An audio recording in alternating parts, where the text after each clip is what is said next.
cette nouvelle vidéo, je voudrais vous montrer comment on distribue chez les élèves, dans la partie des élèves, de nouvelles sections, voire de nouvelles pages, et également comment on fait pour distribuer un travail qui soit facilement corrigeable via la tablette par exemple.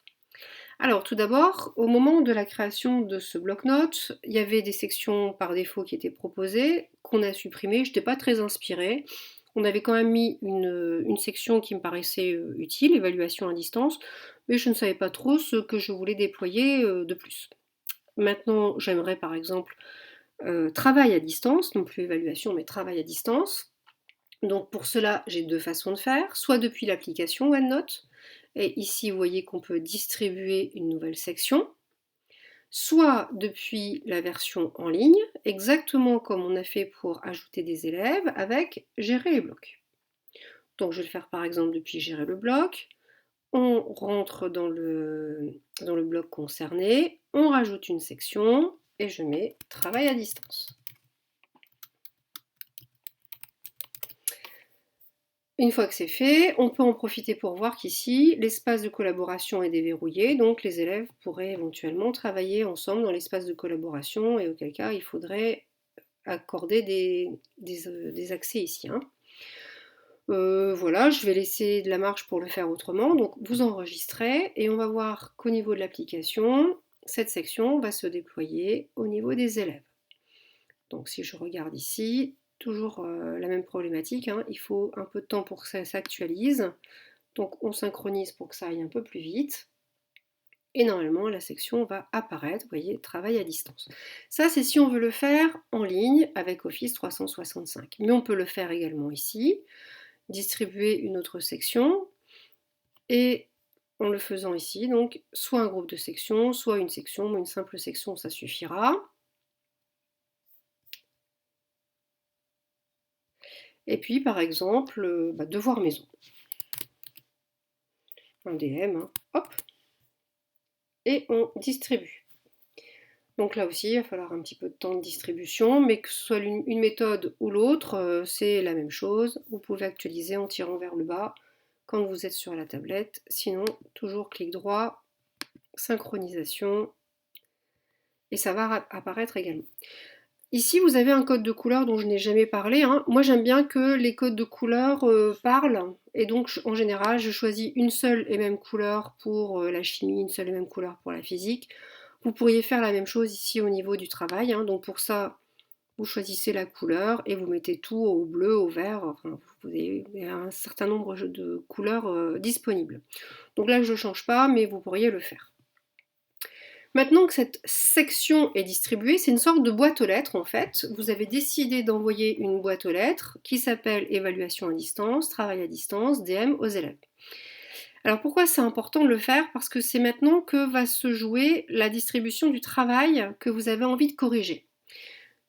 Corriger un travail, c'est facile, mais il faudrait naviguer d'élève en élève si vous n'avez pas pris cette précaution préalable qui va être de distribuer le travail. Vous allez voir pourquoi. Donc par exemple, moi j'aimerais que cette carte mentale soit complétée dans la partie des élèves, où je leur demande de me rendre la photo d'un travail, peu importe. En tout cas, je vais distribuer cette page pour que les élèves complètent ce travail et ils déposent le travail là et nulle part ailleurs. Ça, c'est très important que la consigne soit ferme au niveau des apprenants. Le travail doit être déposé dans la page que vous aurez déployée à cet effet. Moi, en général, j'y mets une date, comme ça, on est sûr que les élèves s'y retrouvent. Donc, par exemple, je vais mettre la date du 15 mars pour qu'ils sachent que c'est le travail à rendre pour le 15 mars. On y va, on fait distribuer une page, et là, vous voyez que vous avez aussi pas mal de possibilités de distribuer la page à tout le monde, de ne la distribuer qu'à certains élèves, à des groupes, etc. Moi, je vais faire simple, on va la distribuer à tout le monde. On va vous demander dans quelle section vous voulez le distribuer. Donc, par exemple, travail à distance, tout simplement.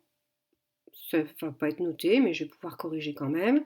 Alors là, ça va être plus ou moins long en fonction du nombre d'apprenants, mais ça n'empêche que vous pouvez fermer ça et continuer de travailler. Ici, étant donné qu'il n'y a pas trop d'élèves, ça va assez vite, et vous refermez bien sûr. Si je vais voir dans la section travail à distance, évaluation à distance, il n'y a rien forcément.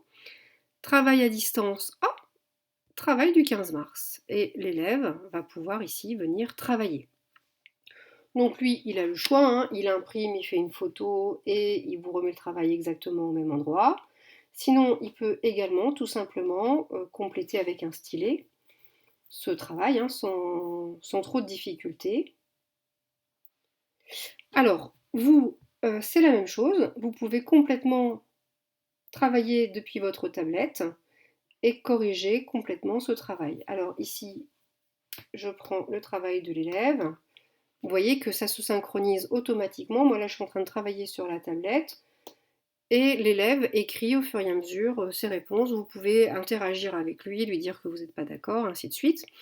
Soit en direct, soit bien sûr en différé.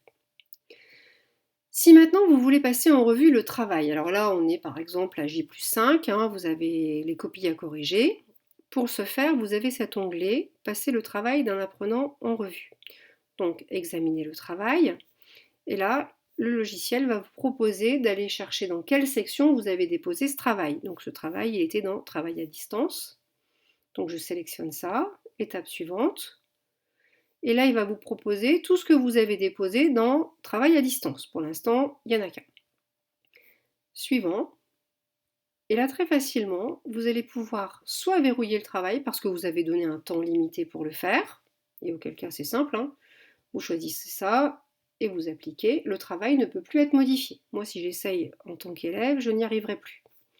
Vous pouvez changer ici l'ordre des élèves, par ordre alphabétique de prénom ou de nom.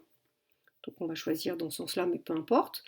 Et puis on va faire défiler le travail. Alors évidemment, comme là il n'y a qu'un apprenant, je ne peux pas vous faire défiler les autres, mais du coup c'est beaucoup plus facile à corriger. Je vous montre sur un autre exemple. Si je vais regarder ici, évaluation, il faudrait que je clique sur cet élève-là, que je corrige, que je choisisse d'abord le bon travail.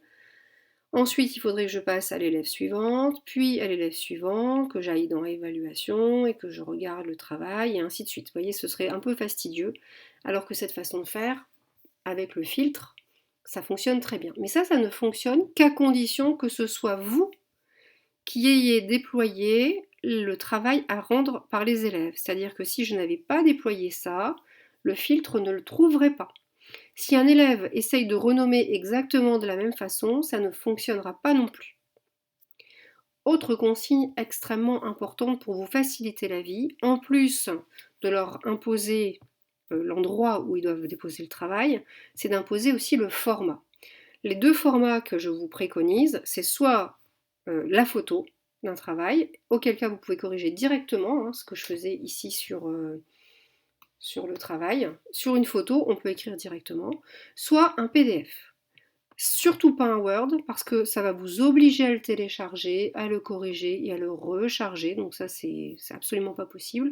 Bon, bien sûr, les audios, etc., vous pouvez, mais en termes de format écrit, photo ou PDF.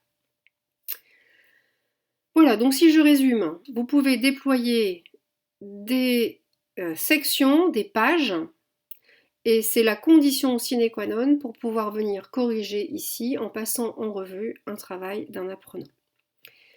J'espère que j'ai été claire, un petit peu longue peut-être, mais à bientôt dans une autre vidéo.